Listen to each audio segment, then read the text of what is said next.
Hello, my name's Pamela Arora. I'm the CEO of AAMI, and I'm here at the HIMSS conference, and it's very exciting. They have 34,000 attendees. It's very vibrant. And Mariann Yeager, who's the CEO of the Sequoia project, and Tom Leary, who is the SVP and head of government relations for HIMSS, are with me today. Mariann and I both have the honor of serving on the America Board of Advisors for HIMSS, and it's a pleasure to talk to you both today and get kind of a pulse on the conference and some of your thoughts about that. I'm going to just dive right into the discussion, and we'll start with just reactions to the conference, what you're hearing, some of the buzz that's going on. Do you want to start, Tom, and then I'll give it over Sure, to Mariann? absolutely. We're very excited. A lot of buzz in the hallways about the return of the U.S. federal government after last year's pause. So where are the policies headed? We can actually have those dialogues, and there's presentations by CMS and ASTP, or the Assistant Secretary for Technology Policy / ONC, that the VA is back. It's just great conversation at the federal level, and we're also expecting a lot of great discussion amongst the states too. We have 25 states represented by either elected official or someone from the executive branch within those states. So it's That's just wonderful. fantastic. No, that is wonderful. I am curious, though, all very positive Yeah. that people are coming back together for the collaboration. Um, have there been any kind of negative comments in the course of the last couple days? Yeah, we've it's very interesting that, everyone comes to where digital health transformation should where we should go. They come from their own perspective. So there is some controversy around where is the federal agency, or where is this other agency headed. So just the idea of, why do we have certain speakers?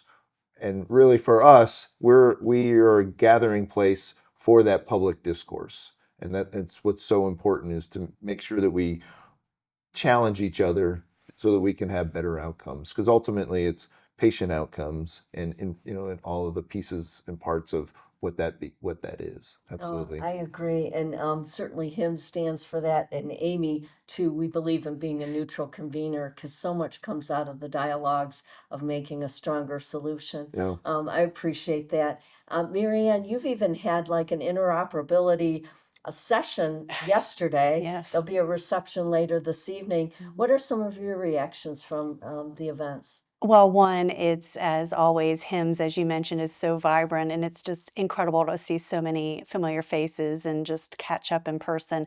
The buzz is AI, the buzz is digital transformation and interoperability fueling both, which is really exciting. I think just the feedback that we've been getting and the conversations we've been having are just a recognition that the work that we're facilitating around interoperability is really taking off. I mean, it's just acknowledged now that this is where we're going. Right. And I think a positive reaction to that. So much more work to do, so much work to do. But I love coming to HIMSS because this is a meeting of the minds. Brain trust of this whole industry is here. Even if it's a brief hallway conversation, or, in passing, you get this nugget of something from people you've known and trusted, for me, my whole career, Right, you right, know? absolutely. Yeah. It's State of Chicago, or state of Illinois says, "Hey, we ought to do this, and let's chase that nugget for a couple Mm-hmm. hours." Or, yeah, Mm-hmm. what does it really mean? Just Absolutely. great no, that's conversations and wonderful. organic too. People I don't even know, and you just have an opportunity to, relate on something you shared in common, didn't even know. You can't have a conversation at all without mentioning AI in some shape or form. And from an interoperability standpoint, I love both of your perspectives on this. Is the interoperability needed more or less based on directions of AI in the marketplace? Absolutely more. I mean, when we think about interoperability, a lot of times we think about moving information, and that's been great progress. I think we've done, a ton of work there, and it's getting more and more mature as we speak in national scale. What we haven't quite cracked the nut on is what AI needs, and that is the quality and usability of the data Exactly. itself. Yep. So we have an initiative. It's called Data Usability Taking Root, and we co-sponsored by HIMA, and we have incredible people involved, practicing clinicians, prioritized pain points and what they needed to make more timely, accurate, informed decisions. And we put that out in guidance, and people are adopting it around a community of practice. But if the AI community really wants to be successful in their endeavors, they need that quality and usability of the information. Absolutely agree. And that's the conversation amongst the technologists versus some of the clinicians is how quickly do we adopt AI? Is it standards based, or the technologists, some of them say just give me all the junk and I'll get the algorithm to figure it out. But to Mariann's point, I think it's ultimately the less junk, the more quality the data is that is gathered, the more effective the tool can be, the better the outcome for for the patient and the we often talk about patients, providers, and caregivers working together. So the more informed or the more accurate the information is available for those three parts of the team to work together to make a decision on behalf of the patient, the better. So that it's really that quality of the data. Yeah. Absolutely. And this morning, you moderated a session where ASTP ONC Right. was talking about interoperability. They were talking about TEFCA. Do you want to just share a little bit about the progress with TEFCA in some details around that and where things are going from a med device standpoint as well? Yeah, I think the three biggest developments with TEFCA are one, the growth. So more than 600 million documents have been exchanged, grew by 100 million last month alone, and we're seeing a hockey stick growth. Oh, wow. And that's what you would expect when we've supported private sector rollout of document-based exchange. It was more measured in 2 years to develop the framework, 2 years to get folks signed up, and then 2 years to get to scale. This is happening in months, and that signals the maturity of those capabilities. I would say the second big development is the growing and establishing governance. We've had our first class of governing bodies serve a first-year term, and they approved 8 really important policies in the last 7 months of 2025.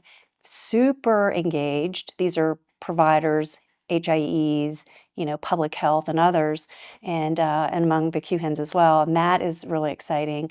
And then, seeing other uses of information and other use cases, notably, Social Security Administration, public health, and others. Medical device interoperability, open opportunity there.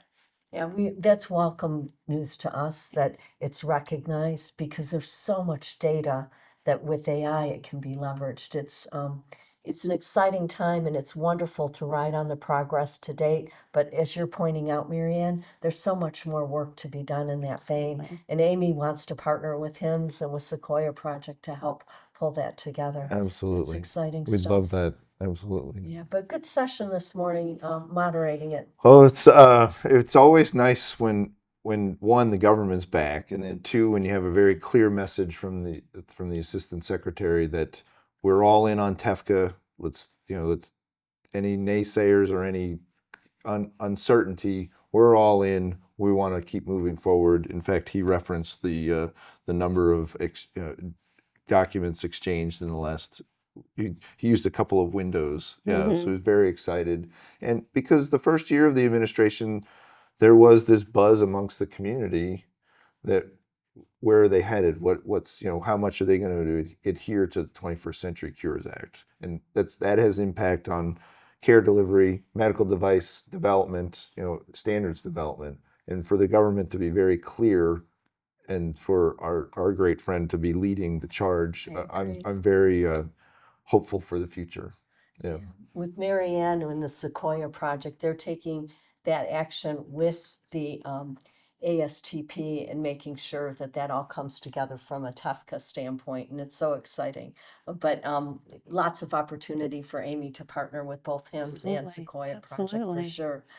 One other thing that has come up, and Amy's noticed this as well, is that there's, when you look at where the jobs are needing to be filled now and in the future, there's a gap there. And from the standpoint of some of the work that HIMSS is doing, and we've certainly talked about it on the Americas Advisory Board, do you want to say a few things about what HIMSS is leaning into to help with that gap as far as Absolutely. professionals? Yeah, it's twofold really that the board of directors has started talking about is, from a workforce development, particularly around AI, is helping the individual clinician or individual HIMSS member, let's just say it that way, make sure that they understand their path forward and what their path might look like in terms of being novice to more advanced, but then also from a community, not just the individual, but as a community, how do we make sure that we're working to make sure the workforce is more AI, more AI ready workforce? That's what our professional development team has been thinking thinking about and starting to launch some programs around. Absolutely. Well, you also look at it from an international standpoint, given your presence across the globe. So certainly the needs that we have in the US, they're in other regions Oh, as the well. everybody thinks that they're behind and that the other person is way ahead on AI, and their workforce is it doesn't know what they're doing, and but it needs to catch up, and that's a universal concern that we've been hearing. Absolutely. We all have islands of excellence, Yeah. but can learn. Right. We Right. can learn from Exactly. everybody else. Well, this has been wonderful, you taking the time with us today.